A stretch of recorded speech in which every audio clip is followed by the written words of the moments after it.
Hello, hi, I'm Andrea Long. I'm just that. I used to say I was all these hats. I'm this, I'm that, but I'm just Andrea. Um, and I just wanted to come back on here and because, I have a story to tell, I have a voice, and my testimony is powerful, and I know it's going to help a lot of people. Um, because of my obedience. It's not because of what I'm saying. And I hid for a very long time. And so I wanted to, before I started getting on here and doing what I feel God has called me to do, I wanted to catch y'all up on what I've been doing for 4 years. And so I've been healing. Grief had hit me very hard. For those that probably don't know, my father had passed away 4 years ago, and it was around kind of like the ending of the pandemic. And I was coping, I was doing the things, I was busy because, of course, when you're in a leadership role, you have to keep it moving, you have to keep it going. And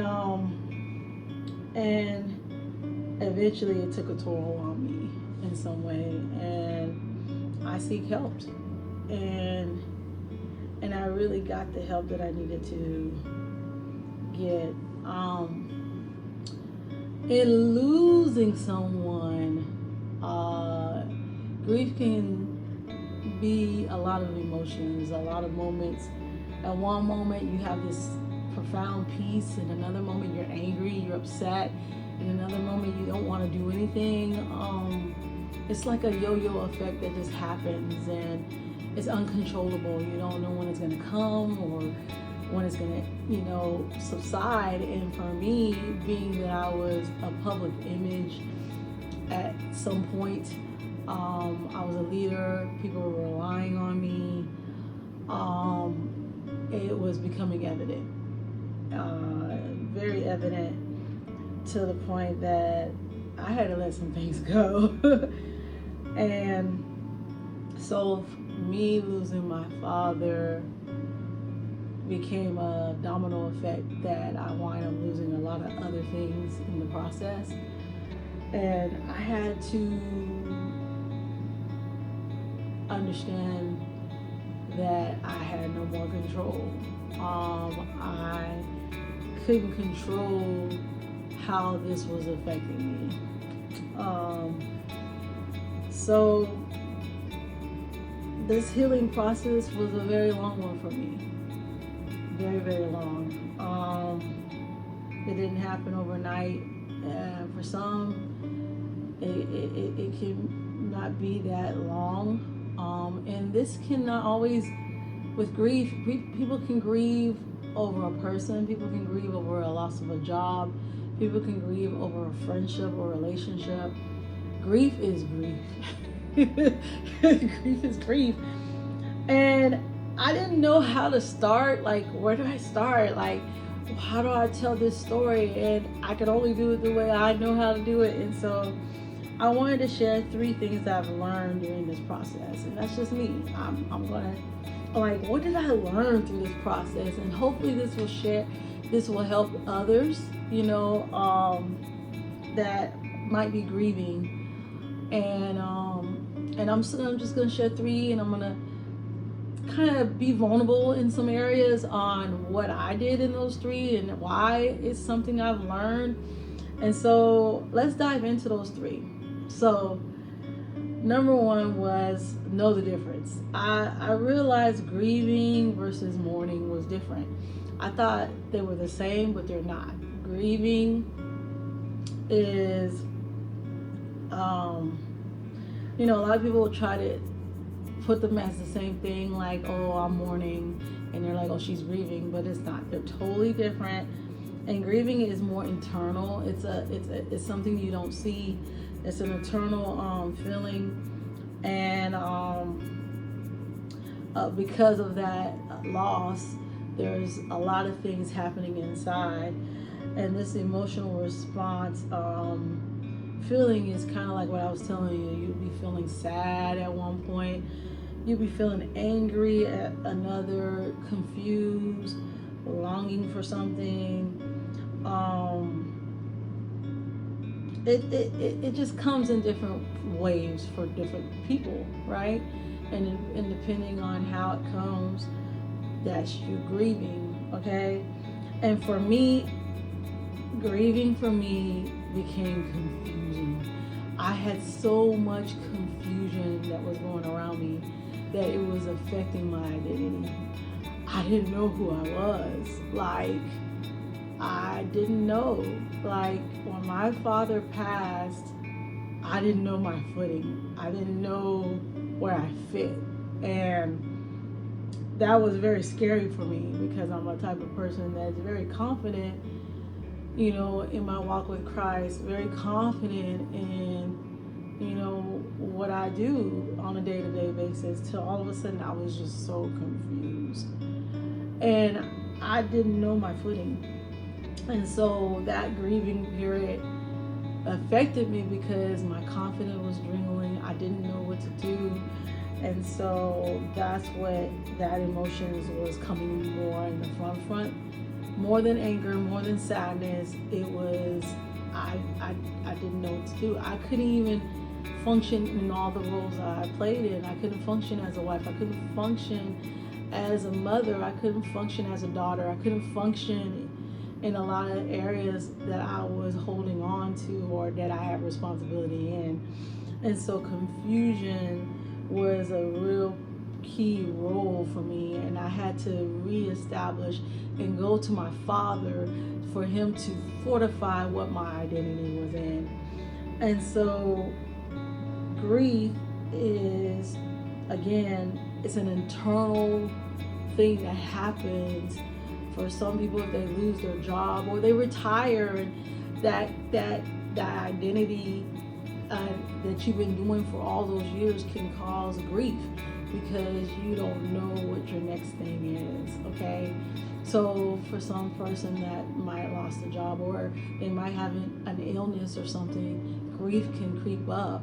It doesn't necessarily mean that somebody has passed away in their life, okay? But mourning, on the other end, and I'm talking about the differences of them, mourning is this is what is like when you express your grief. Like, some people have ceremonial things, or they'll have funerals, or they'll have certain practices that they do in order to show an expression of their grieving process. And for me, I'm there. I'm actually starting to really embrace what my dad has instilled in me. I'm hearing, not like hearing his voice, but taking on some of the lessons that he has taught me, and that is my way of mourning him. That is my way of acknowledging that he's still inside me in some way, so that even though he's not here on earth, he's still with me, because he has poured so much stuff inside me, his love and his correction and his instructions, that that's how I'm now learning to embrace him in those moments, like on his birthday or Father's Day or things like that. And so I'm now beyond the grief sector, and I'm learning now to mourn him with grace. With grace. And there was other things that came in place with me losing my father, and I'm learning to release that control and taking it day by day and allowing my life to dictate the way my life is, and not try to fit things to where I think it should be. Leaning into the identity of Christ and And I'm grateful for where I'm at right now. It feels good. It actually feels good. And even if I happen to cry on this video, I'm crying because it's tears of joy, right? It's healing. So that was one of the first lessons I learned, that there was a difference between grief and mourning. The second thing I've learned, that every loss takes time to heal and adjust. When it was year 2, I was like, okay, come on now. Why are you still going through this? Then year 3 came and I'm like, oh, okay, like really? And it was long. And it affected a lot of stuff. It affected my home. It affected my organization. My mind was very cloudy. And I had to adjust. I really had to adjust. And now in this adjustment, and I'll tell you a little bit more on that on my last lesson, but I learned to adjust, and I learned to know that don't put a time limit on God healing you. He's already healed me, but don't put a time limit on the manifestation of the healing when your heart needs to be mended, like it's a process. And for me, I went into I was comparing it as, film. Back in the day, the way to develop film, I don't know how to develop it now, but, because now we're in this digital world, but when you develop a film, you put it in a dark room, right? And so for me, I was in a dark room and I surrendered to that process. God put me in this process where I was in the secret place with Him, and He gave me clarity on how He made me. And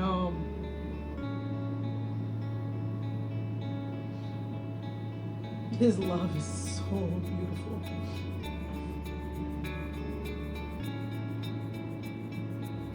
Being in the presence of God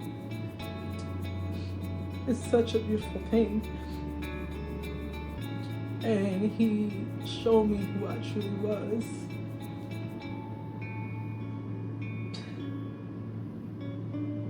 My identity didn't lie in who received me or who was with me, and He took me through this process. In the dark room, He hid me. And so these 4 years was a moment of being set apart, being in seclusion, of just being with Him and hearing His voice and Him telling me what He has instilled in me. And so I had to surrender to that time. I had to let go of some things in order for me to surrender to that time. And it was the best thing I could ever do. And I am so grateful that I was able to do it. Oh boy, it wasn't easy. There was some turbulent moments in my relationships. There was some ups and downs. There was some going back to the drawing board. But now I know clearly. I know who I am. And nobody can tell me no different. And so I'm so grateful for that time of healing and mending of the heart. And so grief, and now in this process of mourning, and letting go of something I thought was my life, or just holding on to certain things, has freed me. It literally freed me, and I'm so grateful. I keep saying how grateful I am, but yeah, I'm so grateful for it. So the third thing that I learned in the grieving process was it takes a team to help you with the grieving process. So kick pride out and get help. Releasing control, right? Yeah, I had to kick pride out and I had to get the help. I now was very intentional on who was in my ears, who was the influence in my life. Very, very intentional on that. And so I got the help.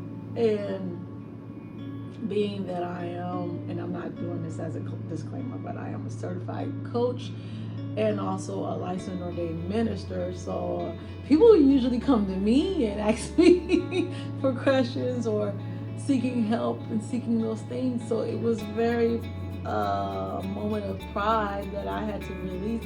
I had to sit there and be like, no, I need help. I need help through this. And it probably would have went a little faster if I would have got the help, right? And I did. I was able to join a mourning group, a group where there was people that had lost loved ones or lost their job, lost different things. It was beautiful. I was there, I think it was 6 weeks long. And then I was able to gain a mentor in my life that helped me through some other processes of things. And then I'm more accountable to my pastors, which was my spiritual guidance. I really was very intentional in that. And then I developed a good church family because of that. And then I was able to communicate better with my husband and being more vocal in what I needed at the time. And so I released that control and put pride aside through this process and seek the help. And I'm so grateful for it. And these people are still in my life to this day. I have I have 2 accountability processes, and then I have a spiritual guidance, and then of course I go to God because He showed me what the secret place is. And I'll share about that more later on how to dive into the secret. You can go into the secret place anywhere. Oh my God, it's so cool. But He showed me how to tap into His presence when I really needed the most. And so I sense the Holy Spirit a little bit better. I'm not gonna say I have arrived, but His Spirit is very more evident to me. And you know, I'm very grateful. Again, grateful about this. So, you know, it takes a team sometimes. It does. It takes a team. One is the Trinity in itself, the Father, the Son, and the Holy Ghost, having the Trinity. And then He'll tell you, He'll give you discernment on who can be in your ear. Like, who is that person needs to be in your ear when you are mourning, or when you're grieving, or when you're in that moment of transition, life transitions. You really need to be very conscious of who is in your ear. And so I really embrace routine. Because of that, routine is very powerful for me, because you know, I'm a person that can be in the clouds. I'm a creative. I am a musician. I do a lot of creative things. I hear God's voice, and I have to really have some set routines, or my kids won't eat. What? I'm telling you, I'll be in His presence. And so I created a routine, and these accountability people that are in my life help me with that. Trust me, I get up at 5 something in the morning. Most of the days That wasn't me before. I was a night owl. To now I get up. And so routine is very key for me in with this team that I have. And then I find more meaning to purpose. So I am now, there's other things, and I'll probably share that later in this year. Well, I guess I can share it now. I'm about to turn 50, so losing my dad, and then now, it's been 4 years. I'm going to my 5th year. I'm turning 50. It just really, I had to really think about, okay, what is my purpose? What is my purpose call? I'm always talking about purpose, connection, and call for anybody that doesn't know. If you are just listening to me and you want to know your purpose, I suggest you stay tuned to this channel. We are really going to dive into some things. That's just a little mini commercial. But yeah, I'm about purpose, connection, and call. We all have a purpose, but for me, I don't want to say redefined it. It didn't redefine it, but it made it vivid. It's like in color. I don't know. It's just woo, in this process of me really seeking God. So I've learned to navigate losses, and I might still have them. It might not be a loss of a person, but we do have losses. But my pastor always says, we win regardless of the losses we may face along the way.